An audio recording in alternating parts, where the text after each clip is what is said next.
Mesdames, Mesdemoiselles, Messieurs, bonjour et bienvenue sur Platine Web TV, en direct de l'hôpital de La Rochelle, du centre hospitalier de La Rochelle, avec le syndicat sud hospitalier et pour la convergence des luttes. Occupons la coursive 2021, les professionnels de la culture, de l'intermittence, les intermittents du spectacle, qui sont ensemble dans cette convergence. Vous êtes les bienvenus sur Platine Web TV en direct. Ouais, c'est ça, c'est chouette, c'est des flammes, ouais, c'est chouette. Tu vois lui, là. Ouais. Merci Patrice. Solidarité effectivement avec le personnel hospitalier.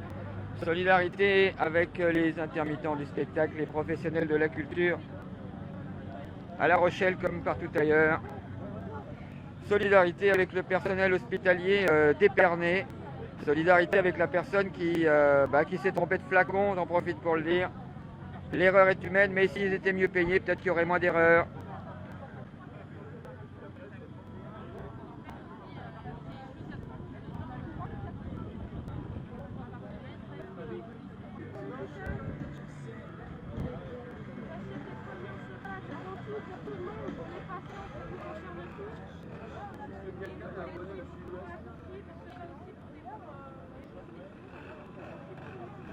Voilà, donc vous êtes donc toutes et tous invités à l'hôpital de La Rochelle.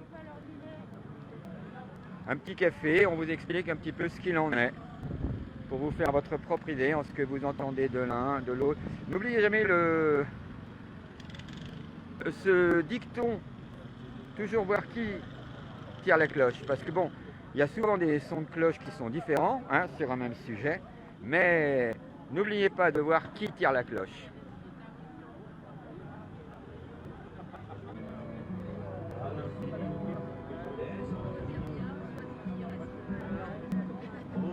Sur une seconde, on refait le monde. Oh, dans ma vie, oh, dans la nuit. Voilà le centre hospitalier de La Rochelle d'ailleurs, qui selon le conseil municipal hier soir, ont confirmé que d'ici 5 à 6 ans, l'hôpital serait donc à la place du palais des expositions, du parc exposition de La Rochelle. Il y a 6 ou 7 hectares et ce sera donc là, aux dernières nouvelles, la confirmation du déplacement de l'hôpital de La Rochelle. Mais nous n'en sommes pas là.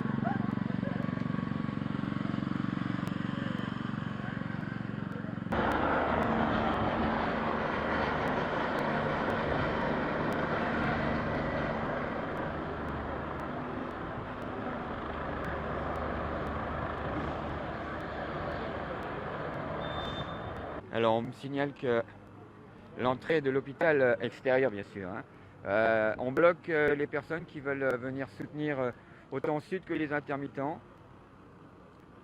On va aller voir un petit peu.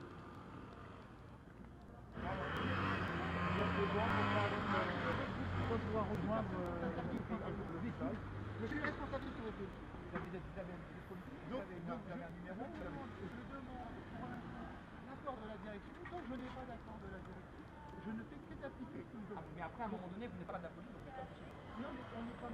D'accord, je vous entends. Mais à un moment donné, il faudra aussi que ça fasse. Voilà. Mais bien sûr, mais je ne vous dis pas que... Pour l'instant, vous êtes plus à demander là. Allez-y, mon frère. C'est un public et sport public. Voilà. Non, non, c'est bon. Il n'y a pas de problème, j'assume. Allez, c'est parti. Juste une manipulation pacifique. C'est bon.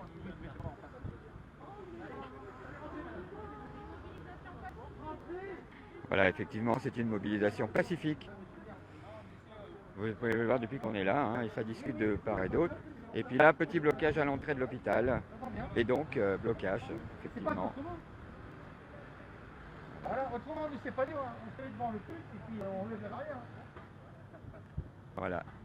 Donc nous repartons tranquillement vers le point chaud, là où se retrouve la convergence. Si c'est filmé, c'est pas la peine de faire un énorme. D'accord ? Et comme d'habitude, les représentants du syndicat Sud, accompagnés maintenant par le collectif de la coursive, occupant la coursive. Il est plus facile, à mon avis, de laisser entrer les personnes qui veulent venir manifester plutôt que de faire un blocage à l'entrée de l'hôpital. Parce que là, effectivement, ça pose des problèmes. Il n'y a aucune violence.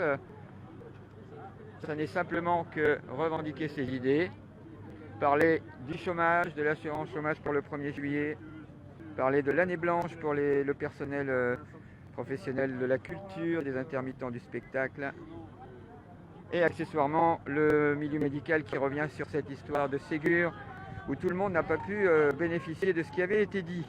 Voilà, tout le monde n'a pas touché la même somme, donc effectivement, c'est comme tout, hein, quand tu as 2 bonbons et que l'autre il n'en a eu qu'un, ça donne ça. Alors bien sûr, c'est toujours les mêmes, vous allez me dire, peut-être que les autres devraient se bouger, hein. On parle de convergence des luttes, moi je vois toujours, et encore une fois je dis ça en mon nom, mais on voit toujours le même syndicat à l'hôpital, ça je ne comprends pas. C'est qu'on peut se poser des questions, alors c'est où il n'y a qu'un syndicat qui voit les problèmes, ou les autres ne les voient pas, enfin, mais ça c'est quand même bizarre, parce qu'au début, rappelez-vous, quand j'ai commencé à filmer ce genre de manifestation et d'appel, il a été dit oui, Platine, nanana, c'est Sud. Non, pas du tout, je vous rappelle bien que je n'ai rien à voir avec Sud, je n'ai rien à voir avec la CFDT, j'ai juste à voir avec moi et mon propre gouvernement à la maison, mais autrement, voilà quoi. Donc c'est toujours bizarre d'entendre, de voir qu'un seul syndicat alors qu'ils sont au moins 3, 4, 5 syndicats dans l'hôpital. Et puis pareil pour la culture, je ne vais pas commencer à citer, mais c'est pas ça, hein. Donc convergence des luttes, on verra ça le 1er mai, 10h30 en direct de la place de Verdun. Bon, excusez-moi, je suis un peu agacé là parce qu'on vient de se mettre une ronflée avec la direction. Et faut savoir que c'est notre quotidien. Voilà.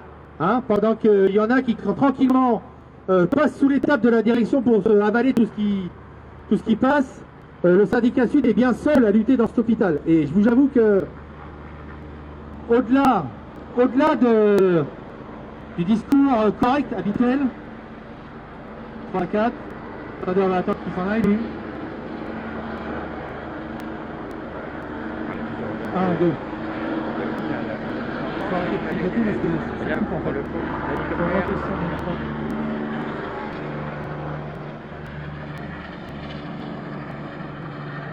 Voilà, et il faut savoir que c'est ce qui se passe tous les jours, c'est-à-dire que ce que vous venez de vivre pour rentrer à l'hôpital public, qui est un lieu public. Nous sommes le seul hôpital de tout le département à avoir des vigiles depuis plusieurs mois, alors qu'on n'a pas d'infirmiers dans les services, alors qu'on n'a pas d'aides-soignants dans les services, on a des vigiles 24 heures sur 24 qui nous empêchent de rentrer dans un hôpital public, alors que dans tous les autres hôpitaux du département, dont certains sont gérés par la même direction, ça fonctionne normalement. Comme si nous étions tous des idiots à ne pas pouvoir savoir ce qu'on a le droit de faire ou ce qu'on doit faire dans le cadre d'une pandémie.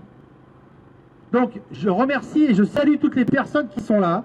Donc il y a Véro de la FSU, il y a les intermittents qui sont là en convergence avec qui on travaille depuis quelques semaines, il y a les gilets jaunes qui sont nos compagnons de route depuis des mois et que je tiens à saluer parce que ils ont pris cher, ils sont toujours là. On remercie les copains de la France Insoumise qui sont là aussi.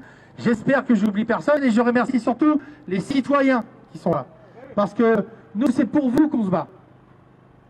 Ce qu'il faut comprendre, c'est que la culture, c'est un outil indispensable à une société.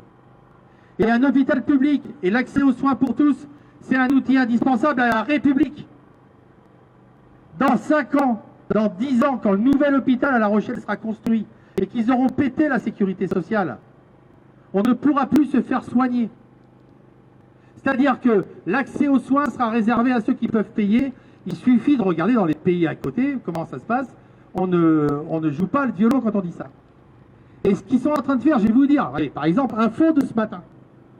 Là, la direction, ils ont demandé aux cadres de mesurer la consommation de gel hydroalcoolique. Vous savez, c'est le gel avec lequel on se lave les mains.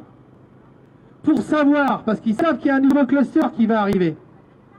Et que En l'occurrence, nos conditions de travail sont tellement terribles que le seul cluster important qu'il y a eu pour l'instant à La Rochelle, il était à l'hôpital.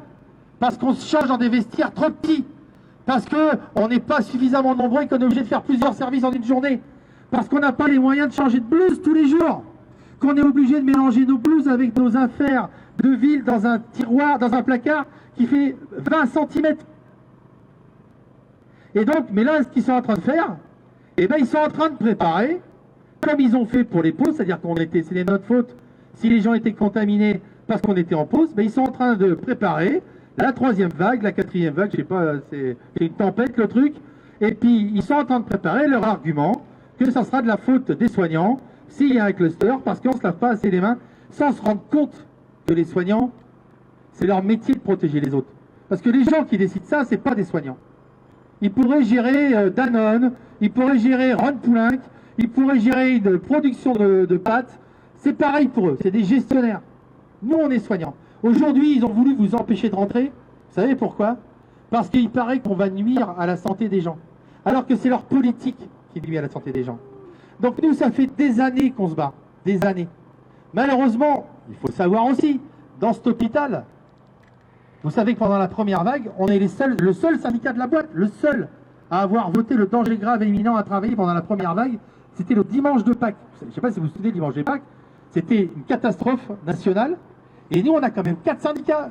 Enfin, oui, il y a la CFDT qui ne siège pas, mais je vais les citer quand même. FO, CGT et CFTC qui ont dit qu'il n'y avait pas de danger à travailler à ce moment-là à l'hôpital de La Rochelle. Donc, vous savez, la direction, ils sont tranquilles, et les médecins qui votent pareil. Donc, voilà. En tout cas, il y a une chose qui est sûre, c'est qu'aujourd'hui, on est dans le cadre d'une convergence des luttes. La convergence, c'est quoi? C'est pas les uns derrière les autres, c'est que toutes nos luttes ont un même adversaire, un même ennemi. Et que, donc, ces luttes plurielles doivent devenir un même combat. Nous, ça fait des années qu'on essaye de créer ça sur La Rochelle. On a même créé le Front Social à une époque, qu'on a confié à d'autres, et on continuera. Ce qu'il faut comprendre, c'est que, et les intermittents savent ce que c'est, d'être trahis par des syndicats qui signent des choses et qui après vous condamnent. C'est-à-dire, quand on voit les effets secondaires de leur signature, on voit quelle catastrophe c'est. Et bien, il y a pas mal de gens qui me parlent du Ségur, là.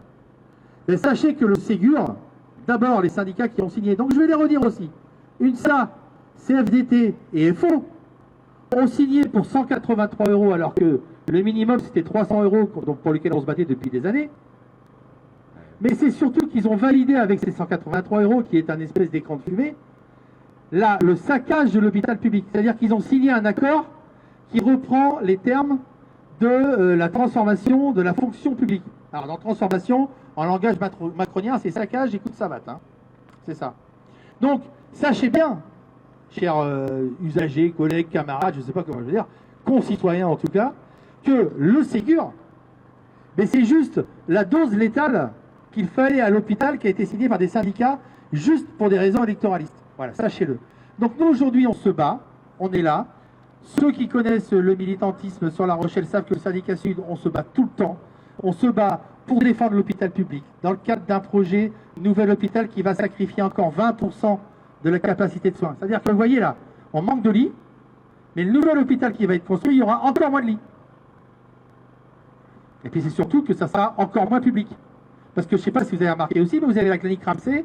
Si l'hôpital public diminue ses lits, la clinique Ramsay, elle augmente les siens. Et bientôt, dans un groupement spécialisé de territoire, la clinique Ramsay travaillera main dans la main avec la direction de l'hôpital pour avoir un beau système industriel de production de soins qui enrichira grassement les actionnaires qui pourront venir comme Hôpital, comme Sodexo, venir faire leur chou gras à l'hôpital, faire leur marché. Voilà. Donc, excusez-moi, j'avais préparé un discours, mais moi je suis sincère dans mon engagement. Et voir ce qui s'est passé ce matin, et ce qu'on vit tous les jours, faut se retenir, quoi. Vous voyez, j'ai dit l'autre jour à l'Assemblée Générale qu'il y a des fois, il y en a qui...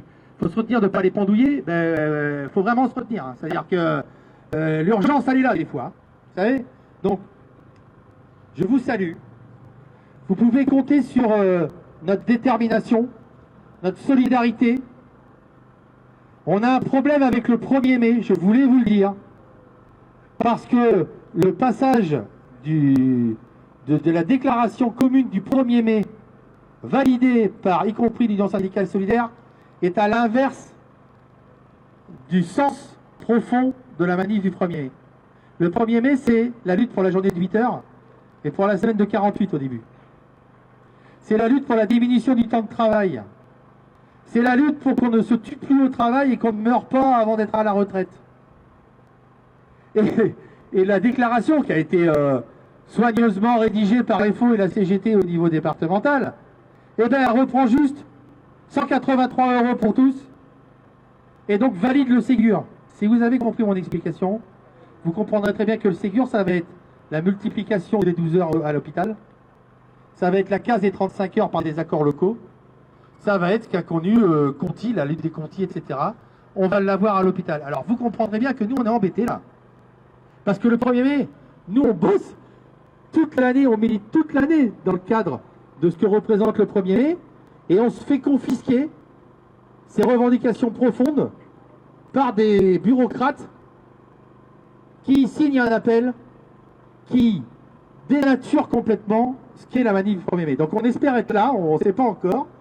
En tout cas, sachez que si on n'est pas là, c'est pas qu'on est parti à la pêche. Hein. C'est juste que l'unité, c'est un moyen, c'est pas une finalité. Alors s'unir, nous on fait que ça, et pas avec qui, et pas avec n'importe quoi. En tout cas, avec vous, c'est un plaisir, je vous remercie, et on ne se lâche pas. Manu, des intermittents, dans le cadre de la convergence des luttes, effectivement, on a proposé aujourd'hui aux collègues, aux camarades intermittents d'intervenir, et je peux vous dire que si ça veut matcher, ça ne sera pas les seules actions qu'on fera les uns avec les autres. Voilà, je te passe la parole. Bonjour OSB à côté de moi, mes camarades, s'il vous plaît, parce que je suis un peu fébrile de voir toutes ces infirmiers et infirmières. Ça me fout un peu les jetons. Non, elles ont l'air super. Vous êtes super. Pourquoi on est là, vous avez bien compris, hein, je crois qu'on a un peu les mêmes dossiers. Voilà, on est en train de casser notre outil de travail. Donc la convergence avec vous est un peu la même. J'ai préparé un petit texte, mais bon, on va la faire un peu comme ça. On sait très bien que la santé est attaquée depuis des années et des années. On veut faire une santé à deux vitesses, comme on veut faire une culture à deux vitesses, élitiste. Voilà. Il y a les problèmes des hôpitaux, des moyens, le retrait des lits, la fermeture des hôpitaux qui continue. Surtout, il me semble, en région parisienne, en province, je ne sais pas trop, mais en région parisienne, en plus, ce temps de Covid, au lieu de les réouvrir, on les ferme. Il y a un paradoxe. Voilà, on va vous lire notre petit communiqué. Chers personnels soignants, nous sommes entièrement solidaires et sensibilisés à vos luttes. La casse du service public et de l'hôpital ne peut pas continuer dans cette voie. Nous nous rendons bien compte que vos moyens ont été diminués drastiquement par la fermeture des hôpitaux et la diminution de vos personnels qualifiés. La dégradation de nos outils de travail respectifs, baisse des budgets, absence d'objectifs de relance dans nos professions respectives est un socle commun. Nous, citoyens, nous condamnons cette politique libérale qui nous conduit à une santé à deux vitesses, comme une culture à deux vitesses. L'anesthésie générale des soins et de la culture a assez duré. Alors réveillons-nous ensemble pour l'intérêt commun.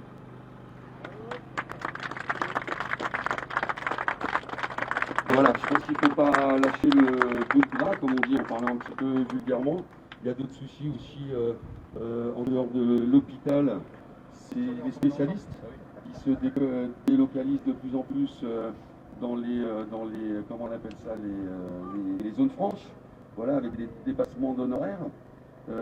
Donc on se rend bien compte aussi que ces spécialistes-là, il y en a peut-être aussi de moins en moins ici à l'hôpital, ou alors sur des listes d'attente qui remontent de 4 à 6 mois.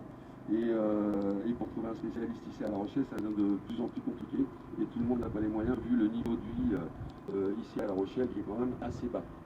Donc ça c'est aussi voilà, à dire et à redire, c'est peut-être aussi un autre combat, je ne sais pas par où le prendre, mais c'est en tout cas une réalité. Voilà, donc et puis vous pouvez compter sur nous, évidemment, on sera là dans votre lutte. Et moi je tiens, mais ça c'est un avis personnel, vous verrez pendant vos trajets, mais j'aimerais beaucoup que vous soyez là le 1er mai. Parce que c'est pas parce qu'il y a des divergences et que j'entends et que je peux comprendre, local, c'est un appel national avant tout. Et il faut venir avec nos revendications, que si les autres ne sont pas d'accord avec les vôtres ou les nôtres, bah, tant pis pour eux, hein, c'est leur problème, c'est pas le nôtre. Donc le but c'est de faire aussi convergence et puis et faire bloc, quoi, surtout faire bloc. Le 1er mai, ça va être nationalement, ça va être très, très important, ça va être une photographie du paysage social en France, et il faut vraiment qu'on soit le plus nombreux possible. Voilà, je voulais terminer par, je suis un peu attristé en fait, parce qu'on vous a applaudi pendant des mois et des mois, des semaines et des semaines, et puis là je vois pas beaucoup de passion. Et je parle là en tant que patient et pas en tant que politicien ou association ou quoi, voilà, je parle en tant que patient. Et ça m'attriste beaucoup, quoi. Bon, et ben on vous embrasse. Et puis la lutte continue. Voilà, la lutte continue. Ce sont les derniers mots. Merci Manuel. Alors, pour le 1er mai, ben, tu sais, nous, on est un outil démocratique, donc ça va se décider démocratiquement. Et ouais, on est transparent, vous voyez, on vous dit, on a merdé. Je voulais finir quand même pour vous dire, et merci d'avoir pas les applaudissements, parce que quand même, ceux qui étaient dupes, se sont fait mettre à l'envers par Macron quand il s'est servi de nous pour vous calmer, hein, c'est-à-dire pendant que vous applaudissiez, vous ne pensiez pas à tout le reste. Et il faut savoir que Macron essaie de se dire, donc nous on a un directeur là, qui s'appelle Pierre Thébault, qui est un proche de Macron. Hein. Mais pendant qu'il nous a applaudi, il continue à casser l'hôpital. C'est-à-dire qu'il ne faut pas croire, mais ils n'ont pas arrêté leur politique pendant, en voyant la catastrophe que c'est pendant le Covid. Pas du tout, ils ont continué. Et pour vous parler du Ségur, moi j'ai siégé au Ségur, voilà, en tant que responsable de la Fédération Sud. Et ça a été très clair, c'était pas le même Premier ministre qu'aujourd'hui, mais c'était le même ministre de la Santé. Et ils nous ont dit que de toute façon, le Ségur était fait pour continuer Ma Santé 2022, c'est-à-dire la santé version Macron, c'est-à-dire privée, industrialisée, marchandisée, et surtout complètement à l'opposé du service public. Donc ceux qui ont signé l'ont fait en toute connaissance de cause. Une chose est certaine, je ne sais pas si on la gagnera cette guerre sociale, mais en tout cas si on ne l'amène pas, les autres ne l'amèneront pas. Il faut qu'on soit fiers d'être là ensemble aujourd'hui, même peu nombreux, même peu représentés au niveau syndical, parce qu'il y a un drapeau FSU, voilà, au milieu des drapeaux sud. Nous, il y aurait eu des drapeaux CGT, ils auraient été les bienvenus. Bon, il faut ici un peu moins, hein. Voilà, clairement. On est antifasciste et il y a une tête de liste Front National dans leur bureau, donc forcément, ça aide pas. Mais en tout cas, il y a une chose qui est sûre, c'est qu'il ne faut pas qu'on lâche. Et nous, ceux qui misent sur notre résignation font un mauvais pari. Parce qu'il y a une chose qui nous nourrit, c'est qu'on est fiers de ce qu'on fait. Voilà. Donc soyez fiers de vous. Et puis on donne rendez-vous le 1er mai. Je vous remercie. Ciao. Et nous sommes fiers de vous aussi. Bon, ben nous, on est fiers de vous deux, alors. Okay. Voilà, vous êtes en direct sur Platine Web TV. Non. Moi, je n'ai pas préparé non plus. Donc, Pascal Gambert, le responsable départemental de la FSU, ne pouvait pas venir ce matin. Donc, je vais pour vous. Vous dire juste un petit mot, c'est que ça fait longtemps qu'on a conscience que les services publics, dans leur ensemble, sont attaqués. Et pour ma part, je suis Véronique Bonnet de la FSU 17, mais pour ma part, j'étais en 99 à Attaque. Et Attaque, on avait mené une grosse campagne à cette époque parce que l'Organisation mondiale du commerce, l'OMC, avait ciblé 2 domaines qui devaient encore être privatisés et qui pouvaient encore rapporter des milliards. C'était la santé et l'éducation. C'était les 2 derniers domaines qu'il fallait privatiser. La santé a commencé avant l'éducation, mais on est en bonne voie, je vous rassure. Et la santé a commencé, si je ne m'abuse, avec le plan Hôpital 2007, qui a ouvert la porte à la fermeture de nombreux établissements de santé, que ce soit des hôpitaux, mais aussi le planning familial, mais aussi tous ces endroits de proximité où on pouvait aller se faire soigner, accoucher, etc. Donc depuis cette période-là, on a de cesse, ce gouvernement et ces gouvernements successifs n'ont eu de cesse que de casser les services publics, qui sont les amortisseurs de toutes les crises. On le sait, qu'elles soient financières, qu'elles soient sanitaires. Sans service public, on n'amortit pas ces crises-là. Donc c'est fondamental, de la même manière que toute la protection sociale. Et aujourd'hui, on est tous dans ce pays victime de ces politiques-là. Parce que c'est à cause de la politique de l'hôpital que nous avons un conseil de défense antidémocratique qui prend des décisions inadmissibles sans aucune participation ni du Parlement, ni de nos députés, de personne, et qui confine, et qui interdit, et qui matraque, etc., et qui aussi dégrade tout le reste. Et c'est à la jeunesse aujourd'hui que je pense, que ce soit nos lycéens, nos collégiens, nos élèves du premier degré, et surtout nos étudiants, qui souffrent énormément, qui ne peuvent même plus s'alimenter. Et nos élèves sont en grande difficulté. On a repris cette semaine. C'est encore un fiasco total.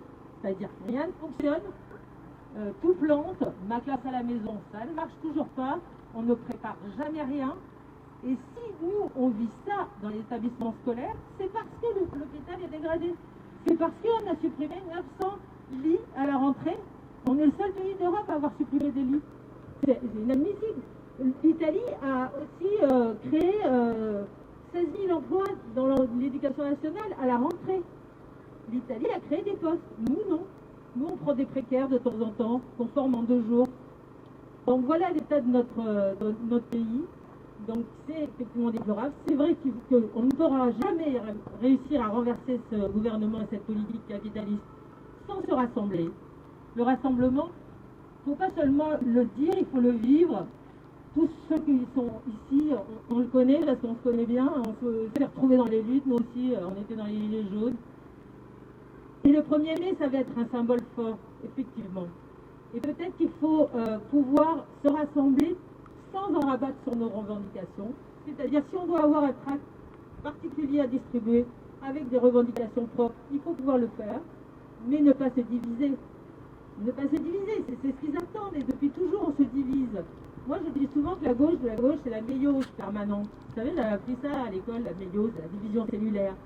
Et bien, ça me fait penser à ça, la gauche, en ce moment. On est tout le temps méiose. Donc, essayons de garder nos valeurs, garder des programmes clairs, mais rassemblons-nous, s'il vous plaît. Pour l'amour du ciel, rassemblons-nous. Voilà. Voilà, le rassemblement. Il y a peut-être un sujet commun quand même, parce que j'imagine, on ne savait pas trop hier en réfléchissant à tout ça, mais j'imagine qu'à l'hôpital, il y a des emplois précaires, des CDD. On est d'accord ? Il y a 20% de D'accord. actuels à l'hôpital. D'accord, donc ça veut dire que cette réforme de l'assurance chômage concerne 20%, ici en tous les cas, de salariés en CDD. Et que c'est une diminution de minimum 17% des indemnités journalières. Que cette réforme, elle est juste abominable, qu'elle va toucher des millions de personnes. Et que nous tous, ici, on est concernés, parce que demain, on peut tomber voilà, dans le régime général et au chômage, et qu'on va faire face à une casse humaine et sociale dramatique. Donc la convergence, elle est là. C'est ce qu'on demande et ce qu'on essaye de faire à l'heure actuelle avec tous les théâtres et puis d'autres syndicats, c'est de mettre la pression sur ce gouvernement néolibéral pour qu'il retire définitivement cette réforme de l'assurance chômage. Ça commence à bouger un petit peu là-haut. Ils sentent que ça commence à monter, plus le problème des intermittents, ça fait beaucoup de choses à gérer pour eux. Donc il va falloir qu'ils fassent des efforts, mais il faut vraiment qu'on ne baisse pas les bras. Il faut vraiment, parce qu'on se rend compte que aussi au sein des entreprises, des sociétés, beaucoup de gens ne sont pas au courant de cette réforme chômage. Ils ne se sentent absolument pas concernés et impliqués. Et là, il y a un gros travail à faire, chacun de notre côté, pour mobiliser ces gens et les informer. Voilà, merci. On va remettre de la musique pour ceux qui veulent danser. Vous êtes chez vous ici. Ça veut juste dire que ce sont les femmes qui vont pâtir le plus de toutes ces réformes. Oui, alors nous on est un syndicat féministe, donc on est bien conscient de ça. Il y a de café, hein. 20%. Ah ben il était temps, C'était DJ Marcus avec vous. Merci d'être de plus en plus nombreux à écouter, à découvrir Platine Web TV. Continuez à écouter la radio. Profitez-en, elle s'arrête à la fin du mois de juillet. Platine Web, la radio, 98% des applications radio vous donnent la possibilité d'écouter Platine Web TV. Non, pas encore. Vous donne la possibilité d'écouter Platine Web, la radio. Merci d'avoir été avec nous tout au long de cette matinée. À très bientôt. Au revoir.